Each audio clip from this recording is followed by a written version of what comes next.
but some have more to lose than others. Aside from American drivers, who would have to pay more for new vehicles, many big automakers would suffer dearly if the U.S. follows through on a threat to impose tariffs on imported cars, SUVs, vans, light trucks and automotive parts. The Wall Street Journal reported President Donald Trump could seek tariffs of as much as 25% on auto imports. Mexico and Canada are currently the biggest suppliers of U.S. car imports, worth a combined $89 billion annually.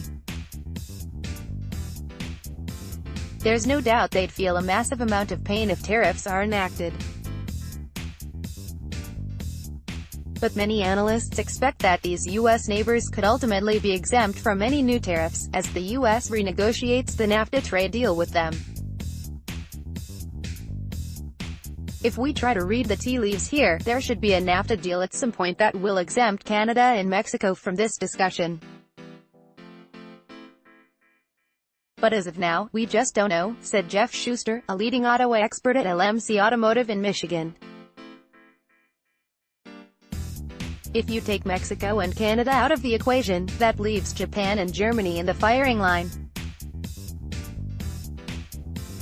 Japanese and German car manufacturers are expected to feel the biggest impact since they ship the most cars to the U.S. market in terms of sales value.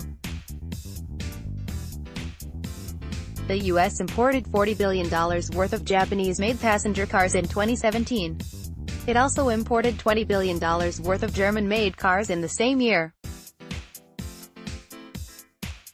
Volkswagen, VLKAY, the biggest auto manufacturer in the world, might take the biggest hit since 45% of the cars it sells in the U.S. come from international factories, according to data from LMC Automotive.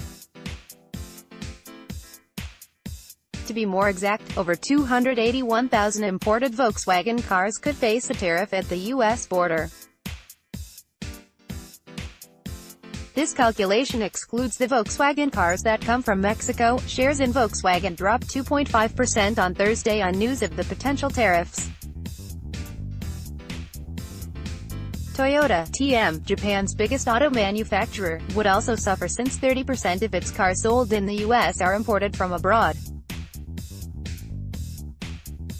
That means new tariffs on nearly 724,000 cars.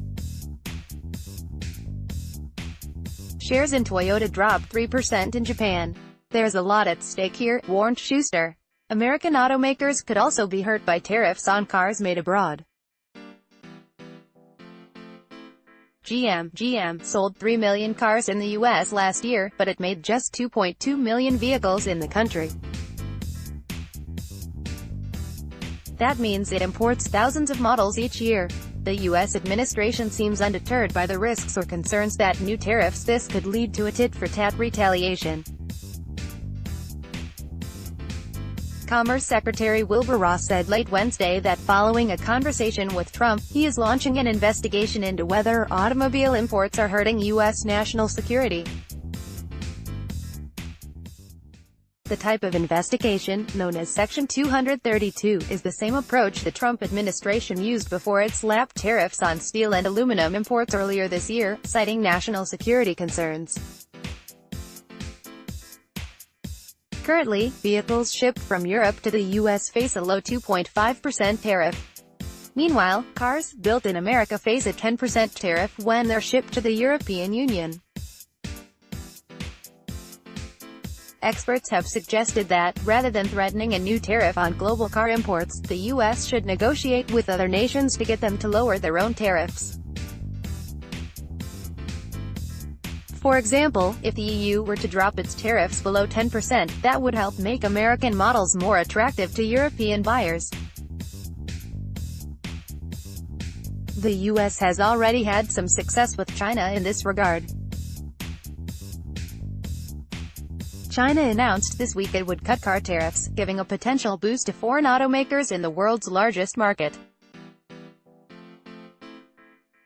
The Chinese Finance Ministry said Tuesday that it will cut import duties on passenger vehicles from 25% to 15%, starting July 1.